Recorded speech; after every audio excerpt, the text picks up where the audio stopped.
You rinse them off and by the next morning there were even more.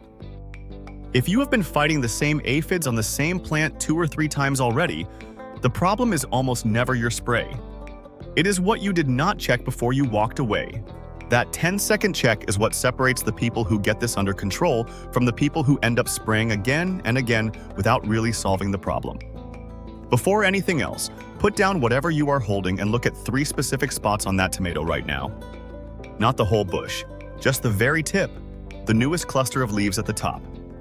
Then the underside of the 2 leaves just below it. Then the nearest side shoot coming off the main stem.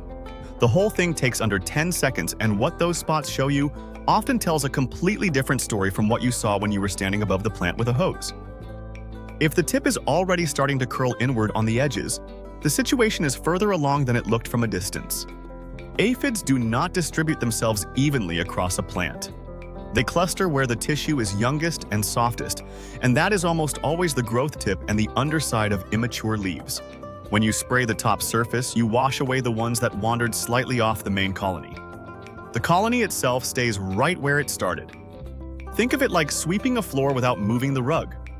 The surface looks clean, but the problem is still underneath. That is why most people see the same pattern. Rinse in the morning, everything looks clear by noon, more bugs visible by the next day.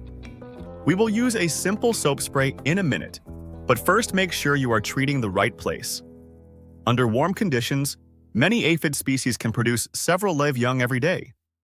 The number you see right now is not the population, it is the founding colony.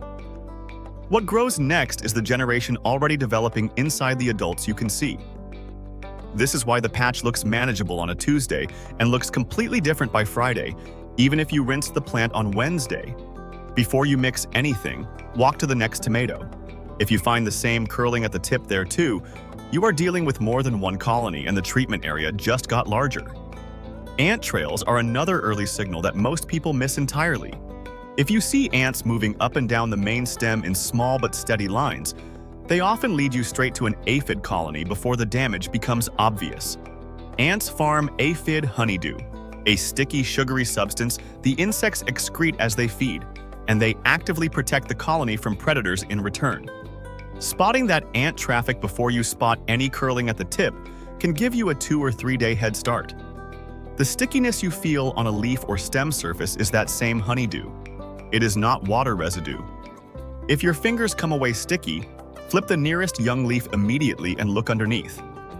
If you have insecticidal soap on hand, that is the cleaner option because it is formulated specifically for plants. If you are using a homemade spray, choose a plain, mild liquid dish soap without degreasers, antibacterial additives, or heavy fragrances. Either way, the mechanism is the same. Soap strips away the protective waxy coating aphids need to retain moisture. Once that coating is gone, the insect dries out quickly. Because soap works only where it contacts the insects, it does not act as a systemic treatment inside the plant. Mix roughly 1 teaspoon per quart of water. Not more. A stronger concentration does not kill faster. It starts damaging the leaf surface instead. Test on a small section first and wait 24 hours before treating the whole plant.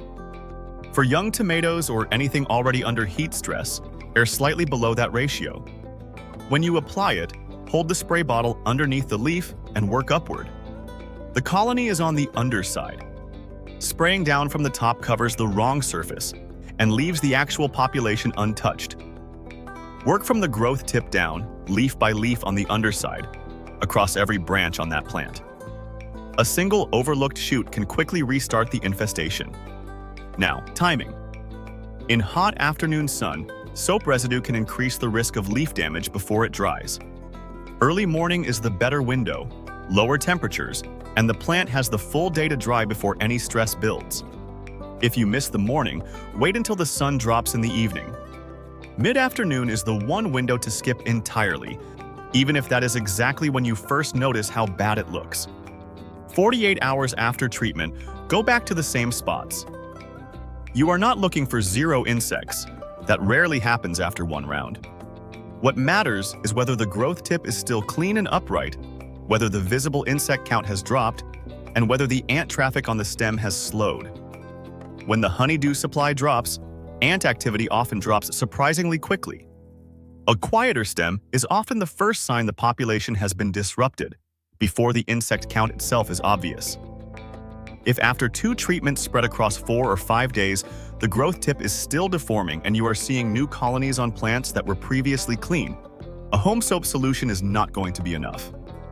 At that point, certified insecticidal soap or a neem oil product is the appropriate next step, always following the label, especially regarding temperature limits and harvest intervals. There is no version of this where a stronger dish soap concentration solves a heavy multi-plant infestation. It will damage the leaves before it controls the population. Here is the habit that saves more time than any spray. Every 2 to 3 days, look at the newest growth tip on each tomato plant, not the whole plant. Just the tip. If it is upright, the leaves unfurling normally, and there is no sticky film when you pinch the stem lightly just below it, that plant is fine. Move on. If they are only on the newest growth, you caught them early. That is the easiest time to stop them. A colony on a mature mid-canopy leaf has been there for a while. A colony on the newest inch of growth is one you found on day 1 or 2 before the colony has had time to multiply. Removing a single heavily infested leaf before the colony spreads is faster than spraying the whole plant 3 times after it reaches every branch.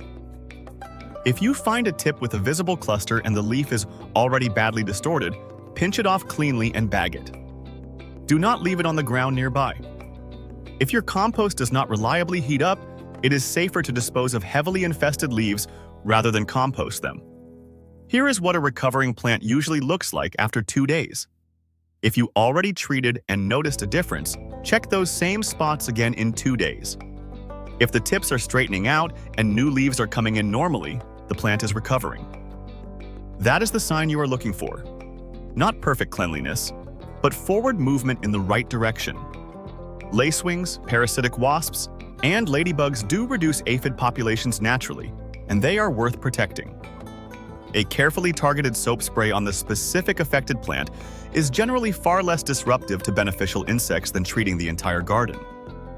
Covering 10 plants when only 2 are affected can unnecessarily reduce the number of beneficial insects working in your favor. If one tomato has aphids today, inspect every tomato within a few feet before you put the sprayer away. Catching a second colony early usually turns a garden-wide problem into a 5-minute job. If this saved you from reaching for the hose again tomorrow, give the video a quick like. It genuinely helps the channel. If aphids already found your tomatoes or peppers this season, drop a comment and tell me what you tried first. And if you know another gardener dealing with the same thing, share this video with them. Subscribe for more practical summer fixes, because there is a lot of season still ahead of us.